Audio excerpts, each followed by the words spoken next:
e eu mesmo fui investigar a minha fraude, né? E consegui identificar um dos fraudadores, denunciei isso ao Ministério Público Regional Eleitoral. Ele admite a fraude? Ele admite a fraude foi feita pela empresa na época em ambiente da Diebold, que é a empresa que fabrica as urnas eletrônicas, que é responsável pelo software das urnas eletrônicas. Ele é um dos técnicos engenheiros operacionais, é um técnico de Osasco, inclusive, e ele falou em detalhes como fraudou a minha eleição e como fraudou outras eleições. Outras eleições. Quais?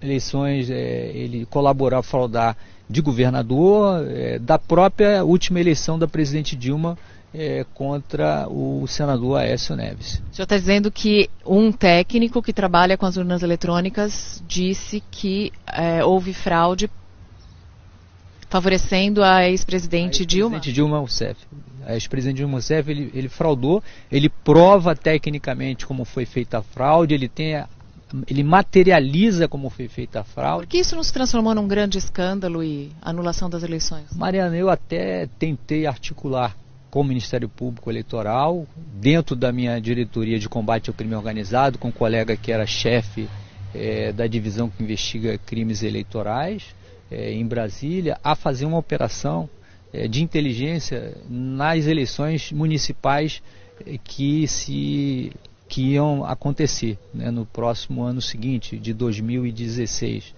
Mas eu fui muito desencorajado pelo colega do Ministério Público, né, que disse que o Tribunal Superior Eleitoral jamais admitiria, confirmaria a conclusão de uma investigação que identificasse fraude em eleições majoritárias, porque o trabalho ia ser para identificar fraude nas eleições majoritárias das eleições de 2016.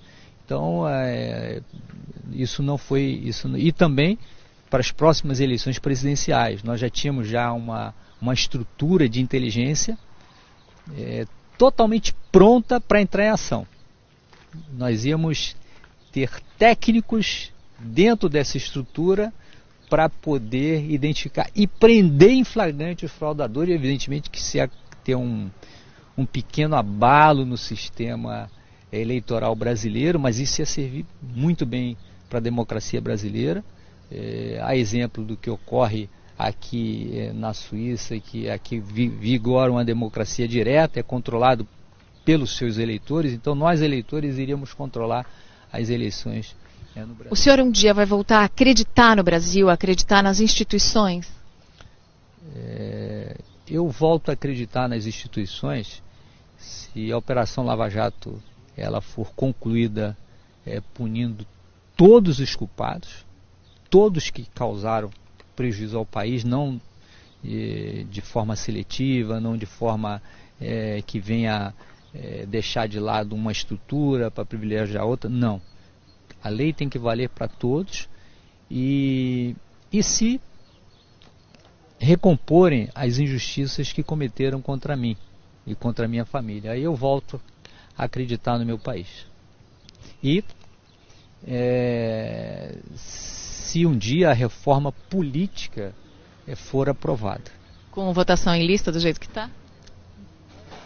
A reforma política passa pela reestruturação do sistema eleitoral eletrônico, de uma fiscalização mais rigorosa, por não admissão de uma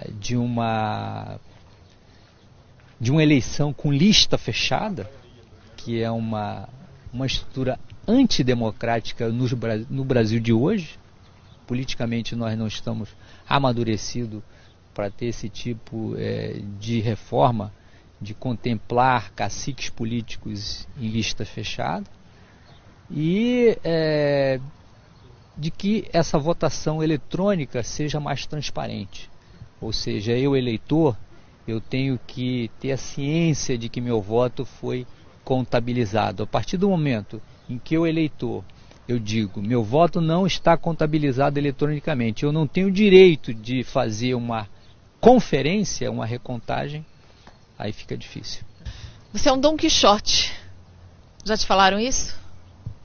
Já compararam com vários personagens, mas eu me considero um brasileiro que cumpri com o meu dever.